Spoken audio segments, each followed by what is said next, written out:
2017 වසරේ එක්තරා දවසක තායිලන්තය තුළ සිදුවෙමින් තිබ්බ අනතුරක් හේතුවෙන් අන්තර්ජාලය තුළ යම් වෙනසක් සිද්ධ වෙමින් තිබුණා. ඒ ප්‍රසිද්ධ Amazon ප්ලැට්ෆෝම් එක වගේම අඳුරු රාජධානිය හෙවත් ඩාර්ක් වෙබ් වල තියෙන ඩොලර් මිලියන ගණන් හුවමාරු වෙන ඔන්ලයින් අපරාධ ජාලයක් එක මොහොතකින් අතුරුදහන් වෙනවා.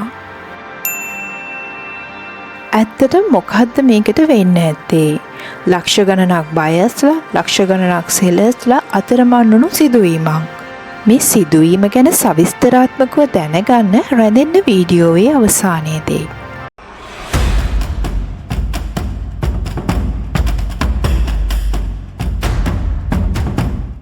අන්තර්ජාලය කියලා කිව්ව ගමන් අපිට පේන්න තියෙන්නේ Facebook, YouTube, Google වගේ දේවල්. නැහැ. අපිට නොපෙනෙන සෙවීමට නොහැකි නීතියෙන් වෙන්නුණු වෙනම අඳුරු ලෝකයක් අන්තර්ජාලය තුළ තියෙනවා කිව්වොත් ඔබ පුදුම වෙයි. ඒ ලෝකය තමයි ඩාර්ක් වෙබ් කියන්නේ. අද කතාව ඒ අඳුරු ලෝකයක සම්බන්ධ වූ ඩාර්ක් වෙබ් වල කිං. එහෙමත් නැත්නම් අඳුරු ලෝකයේ රජ්ජුරුවෝ. ලෝක ප්‍රසිද්ධ ඇල්ෆා බේ කියන නම ගැනයි. අන්තර්ජාලය කියලා කිව්වාම ඒක අපිට සරලව ලේයර්ස් 3කට වෙන් කරගන්න පුළුවන්. මුලින්ම සර්ෆේස් වෙබ්. ඒ කියන්නේ අපි එදිනෙදා භාවිතයට ගන්න Google වගේ දේවල්. එතකොට දෙවෙනි එක තමයි ඩීප් වෙබ්. ඒ කියන්නේ private system, bank data, emails වගේ දේවල්. ඊළඟ කොටස තමයි ඩාර්ක් වෙබ් කියන්නේ. ඒ කියන්නේ සර්ච් එන්ජින්ස් වලට නොපෙනෙන අඳුරු ලෝකය. ඇත්තටම කිව්වොත් ඩාර්ක් වෙබ් හදපු එකේ මුල්ම අදහස අපරාධයක් කිරීමේ අරමුණ නම් නෙමෙයි. මූලිකව privacy anonymous communication කිව්වොත් නිවැරදියි. 1990 දශකයේ මැද භාගයේ එක්සත් ජනපද නාවික පර්යේෂණ කණ්ඩායමක් විසින් ආරක්ෂිතව රජයේ සංනිවේදන කටයුතු වෙනුවෙන් අනියන් රූටින් සංකල්පය සංවර්ධනය කරලා තියෙනවා. නමුත් කාලයත් එක්ක මෙම ටෙක්නොලොජි එක අඳුරු ලෝකයට ඇතුල් වෙනවා. එතන තමයි ඩාර්ක් වෙබ් මාකට් එකේ මූලාරම්භය. මේ කතාවේ ආරම්භය එන්නේ 2010 වසරේදී. ඒ කියන්නේ වැඩියෙන් අන්තර්ජාලය භාවිතා කිරීම ආරම්භ වන කාලයත් බිට්කොයින් වගේ ක්‍රිප්ටෝකරන්සි භාවිතය වැඩිවීමත් යන කාරණා එක්ක. ඉතින් 2011 වෙනකොට ලෝකයේ තිබුණු වඩාත් ප්‍රසිද්ධම ඩාර්ක් වෙබ් එක වුණේ ඩ්‍රග් ඩීල් කරන සිල්ක් රෝඩ් කියන ඩාර්ක් වෙබ් එක. මේක කොහොම හරි ජයටම අවුරුදු 2ක් වගේ කරගෙන යනකොට මේ විමර්ශන නිලධාරීන් තම යටතට අරගෙන මේක සම්පූර්ණයෙන්ම නවත්තලා දාලා තියෙනවා. මේක වහලා ටිකක් කල් යනකොට ආයෙත් සිල්ක් රෝඩ් 2.0, Agora, Evolution වගේ තවත් වෙබ්සයිට් ගණනාවක්ම නිර්මාණය වෙලා තියෙනවා. කොහොම වුණත් ෆවුන්ඩර් අත්අඩංගුවට ගත්තට කවදාවත් ඩාර්ක් වෙබ් එක නම් හිස් වෙන්නේ නැහැ. මොකද ඒකට හැමදාම නව නායකයෙක් එනවා. ඇත්තටම කිව්වොත් මේ වගේ සයිට් නිර්මාණය කිරීම අනීතික වැඩක් වුණත් නිර්මාතෘවරුණත් සුපිරිම වැඩෝ. 2014 වසරේදී ඩාර්ක් වෙබ් එකේ ඇල්ෆා 2 කියලා හඳුන්වන පුද්ගලයෙක් ඇල්ෆා බේ කියලා අලුත්ම සයිට් එකක් ඕපන් කරනවා. මේකේ මුලින්ම හොරකම් කරන, හැක් කරන බැංක් කාඩ් ඩීටේල් විකුණන්න තමයි හදලා තියෙන්නේ. ඊළඟට ඩ්‍රග් ඩීල් කරන්න, වෙපන් ඩීල් කරන්න, හොරකම් කරන ඩීටේල්ස් විකුණන්න වගේ තවත් අලුත් දේවල් ඇඩ් කරන ගමන් මේ සයිට් එක මාස කිහිපයක් යද්දී ලොකුවටම එක්ස්පෑන්ඩ් කරගන්න මේකේ ඕනට පුළුවන් වෙනවා. ඇත්තටම මේක වඩාත් ප්‍රසිද්ධ වෙන්න තවත් හේතුවක් තමයි මේක අපි සාමාන්‍යයෙන් භාවිතා කරන Amazon සයිට් එක වගේ වීම. ඒ වගේම තිබ්බ සරල බව, භාවිතයේ පහසුව, සර්ච් කිරීමේ පහසුව, කාණ්ඩවලට වෙන් කර තැබීම නිසාත් බිට්කොයින්, එතීරියම් වැනි ක්‍රිප්ටෝකරන්සි වලින් ගනුදෙනු කිරීමට තිබ්බ හැකියාව නිසාත් ඩාර්ක් වෙබ් එක ඇතුළේ මේ ඇල්ෆා බේ කියන සයිට් එක වඩාත් ප්‍රසිද්ධියට පත් වුණා. මේ නිසා සිල්ක් රෝඩ් කියන සයිට් එකට වඩා දසදහස් ගුණයකින් වේගවත්ව ව්‍යාප්ත වුණා. කොහොම හරි 2017 වෙද්දී මේ සයිට් එක ඇතුලේ අයිටම් ලක්ෂ 3.5කට වඩා ලිස්ට් වෙලා තියෙනවා. ඒ වගේම මේ සයිට් එක ඇතුලේ විශාල මුදලක් හුවමාරු වෙන තැනක් බවට පත් වෙලා තියෙනවා.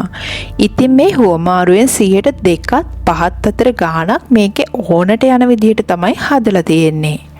ඇල්ෆා 2 කියන පුද්ගලයා රහසිගතව ටීම් එකක් හදාගෙන මේක ව්‍යාප්ත කරගෙන යන අතරතුර තවත් දෙයක් සිද්ධ වෙමින් තිබ්බා. ඒ තමයි ලෝකයේ බොහෝ රටවලට තර්ජනයක් වෙලා තියෙන මේ ඇල්ෆා බේ ටීම් එක අල්ලන මෙහෙයුම. ආරක්ෂක අංශ රැසක් ගෝලීය සැලැස්මක් දියත් කරමිනුයි තිබුණේ. ඒත් මේ ටීම් එක අල්ලන එක නම් ඒ තරම් පහසු දෙයක් වුණේ නැහැ. මොකද IP address location හඳුනාගන්න බැරි වෙන්න ටෝ කියන නෙට්වර්ක් භාවිතා කරලා තමයි මේක හදලා තියෙන්නේ. විමර්ශන නිලධාරීන් තව තවත් සූක්ෂමව මෙයාලා කොටු කරගන්න මහන්සි වුණත් මේකෙන් වැඩක් වෙන්නේ නැහැ. ඇල්ෆා බේ එක ඇතුළේ ඉන්න පොඩි අපරාධකාරයෝ හම්බ වුණාට මේකේ මහා මොලකාරයා නම් අල්ලගන්න බැරි වුණා. ඒත් නිලධාරීන් ඔවුන්ගේ උත්සාහය නම් අතෑරියේ නැහැ.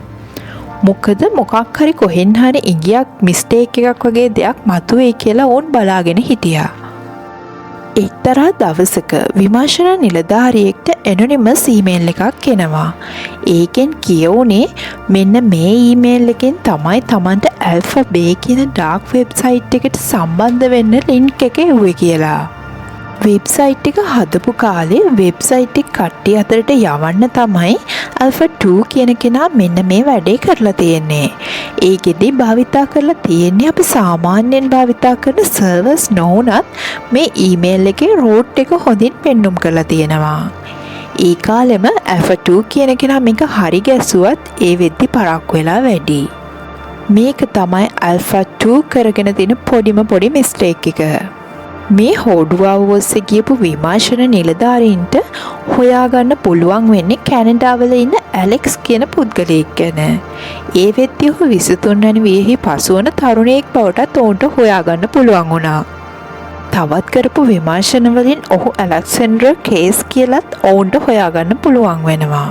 ඊළඟට විමර්ශන නිලධාරීන්ට ඔහුගේ LinkedIn Facebook account වගේ දේවලුත් හොයාගන්න පුළුවන් වෙනවා. හම්බුණු හෝඩුවාවල් එක ගියපු විමර්ශන නිලධාරීන්ට ලේසියෙන්ම හොයාගන්න පුළුවන් වෙනවා ඔහුට තායිලන්ත ජාතික බිරිඳක් ඉන්නවා කියලා. ඒ වගේම ඔහු දැවැන්ත ලක්ෂර නිවාසයක් වාහන හෝටල් වලට හිමිකාරීත්වයක් දරන බවත් හොයාගෙන තියෙනවා. ඇලෙක්සැන්ඩර් කේස්කින් චරිතය ඔහු ලෝකයට පෙන්වන්නේ සොෆ්ට්වෙයාර් ඩිවෙලොපර් කෙනෙක් විදිහට. ඉතින් ඔහු සාමකාමීව තම බිරිඳ සමග නිවසට වී කාලය ගත කරන බවට තමයි විමර්ශන නිලධාරීන්ට හොයාගන්න පුළුවන් වෙන්නේ. මේ ඇල්ෆා 2 කියන පුද්ගලයා කොටු කරගන්න මෙහෙයුමට FBI එක, ඩච් නැෂනල් පොලිසිය, යුරෝපෝල් සහ තවත් විවිධ රටවල් වල ආරක්ෂක අංශ එකට එක්ව සැලැස්මක් දියත් කරනවා. කොහොම හරි තායි පොලිසිය ආධාරයෙන් ඔහුගේ ජීවත් වෙන නිවස පිළිබඳවත් ඔහුගේ චර්යාවන් ගැන දැඩිව විමර්ශනය කරනවා. ඔහු විතර සාමකාමී ජීවිතයක් ගත කරන නිසා පැටලීමක් එක සැරේ කරන්නත් ටිකක් අපහසුයි. ඒ නිසා ආරක්ෂක අංශ විසින් කූටු උපක්‍රමයක් යොදවනවා. ඒත් මේ ඇල්ෆා 2 හෙවත් ඇලෙක්සැන්ඩර් කේස් කියන පුද්ගලයා නම් මේ වැටලීම සම්බන්ධයෙන් මොකවත් දන්නේ නැහැ. ඔහු තමන්ගේ පාඩුවේ එදිනෙදා වැඩ කරගෙන තමයි හිටියේ. 2017 ජූලි 5 ඔහුගේ තායිලන්ත නිවස ඉදිරිපස ඇති තාපයේ වාහනයක් ඇවිත් හැප්පෙනවා. ඒ නිසා ඔහු කලබලෙන් ඔහුගේ ෆෝන් එකත් අරන් එළියට ඇවිත් බලනවා. ඒත් එක්කම ක්ෂණිකව ක්‍රියාත්මක වුණු නිලධාරීන් ඔහුගේ මොබයිල් ෆෝන් එක සක්‍රියව ඇති මොහොතේ ඔහුත් එක්කම ඔහුගේ මොබයිල් ෆෝන් එකත් අල්ලගන්නවා. ඊළඟට ඔහුගේ නිවස සෝදිසි කරනකොට ඇල්ෆා බේ සයිට් එකට ලොග් වුණු ලැප්ටොප් එක නිලධාරීන්ට හොයාගන්න පුළුවන් වෙනවා. ඉන්පසු ඇලෙක්ස් සහ ඔහුගේ බිරිඳ අත්අඩංගුවට පත් වෙනවා. ඒ ඩොලර් මිලියන ගණනක් හුවමාරු වුණු ඇල්ෆා බේ කියන සයිට් එක ඩාර්ක් වෙබ් එකෙන් අයින් වුණ මොහොතයි. දින කිහිපයක් ගත වුණා.